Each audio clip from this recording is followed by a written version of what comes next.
Moïse, Moïse. Dieu m'a appelé 2 fois pour confirmer que c'est toi. Moïse, Moïse, me voici. Abraham, Abraham, me voici. Confirmez que c'est toi. Je n'appelle pas un autre Abraham, c'est toi, le père d'Isaac. Au verset 12, la Bible dit, Genèse 22, verset 12, l'ange dit, n'avance pas ta main sur l'enfant. Écoutez, ce qui est bizarre dans cette phrase, l'ange dit, n'avance pas ta main sur l'enfant et ne lui fais rien, car je sais maintenant que tu crains Dieu. Écoutez maintenant, écoutez, et que tu ne m'as pas refusé ton fils unique, un ange. Un ange. Est-ce qu'Abraham était en train d'offrir son fils unique à un ange? Mais l'ange dit, tu n'as pas refusé de m'offrir ton fils unique. Quel est cet ange?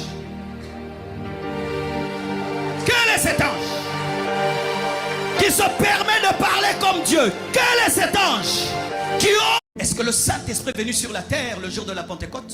N'est-ce pas que dans Genèse, on nous dit déjà que l'Esprit de Dieu se mouvait au-dessus des eaux?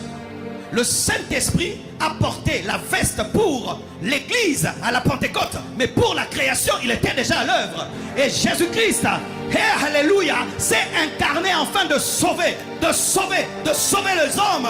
Mais il était déjà à l'œuvre dans l'Ancien Testament comme l'ange de l'Éternel. Parce qu'un ange ne peut accepter l'adoration. Un ange ne peut parler comme étant Dieu, mais il parle au nom de Dieu. Mais cet ange-là parle comme étant l'Éternel. Qu'est-ce que je veux dire? Pourquoi je vous parle de l'ange de l'Éternel? L'ange de l'Éternel, c'est une théophanie, c'est-à-dire l'apparition du Père, ou une Christophanie, l'apparition du Fils dans l'Ancien Testament. Mais regardez le respect que Moïse lui doit. Il respecte une apparition. Est-ce que le Saint Jean dormait sur la poitrine du dévorant? Lorsque tu iras au ciel, et lorsque je lis dans la Bible, et lorsque je lis dans la Bible, je vérifie l'âge du Sauveur. Le Sauveur n'avait pas 40 ans, le Sauveur n'avait pas 50 ans, le Sauveur n'avait pas 60 ans, le Sauveur...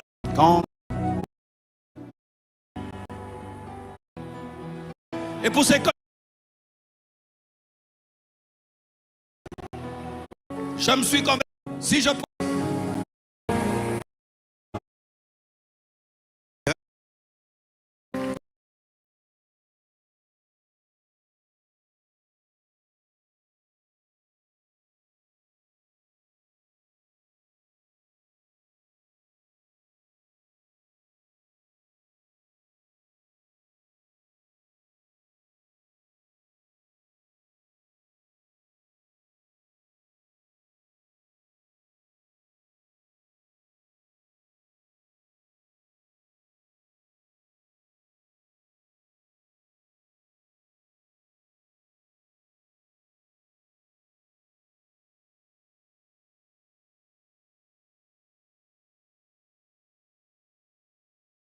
Alléluia.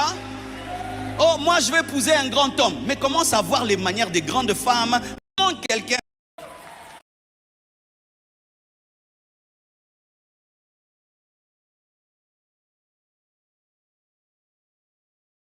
Jusqu'à ne pas me craindre, il faudrait que tu atteignes un niveau de consécration qui étonne les gens, un niveau de sainteté qui étonne les gens, un niveau d'amour qui étonne les gens, un niveau de détermination qui étonne les gens.